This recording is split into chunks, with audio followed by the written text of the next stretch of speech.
Imagine buying your dream home, only to realize it's never really been yours. Emily and Mark thought they'd found paradise, an old farmhouse, cheap, quiet, surrounded by endless fields. But behind the house lay a massive blackened circle.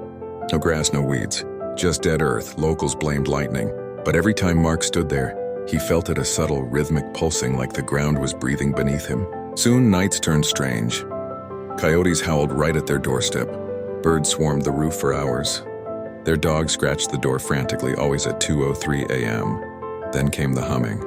One night, Emily woke to vibrations running through the walls, the bed, her chest. Mark pulled back the curtain. Floating above that dead circle were 3 glowing orbs.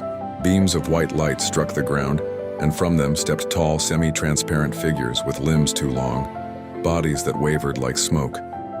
They moved carefully, scanning the earth with hovering devices that clicked and whirred. Emily choked out, "Oh, call someone, anyone!" Mark's phone was dead. Then one figure slowly lifted its head, turning facelessly toward their window. It raised a long hand and curled its fingers, beckoning them outside. Emily gripped Mark's arm so hard her nails drew blood. "Don't move, don't you dare!" The figure tilted its head, almost curious. Then it lowered its hand, stepped back into the beam, and vanished. The orbs shot skyward with a horrible, low metallic shriek, disappearing into the clouds.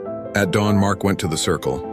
The ground was torn with dozens of precise holes, as if samples had been harvested.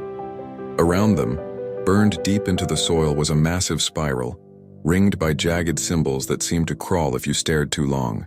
Emily screamed, "We're leaving! Now!" They threw everything into the truck and sped down the dirt road, heart racing. Emily dared one last look back. Standing in the driveway was one of those figures.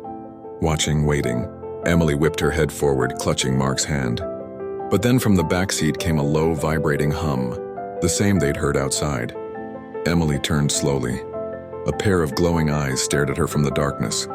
The last thing she heard was that deep, electric sigh and the truck veering off the road into silence.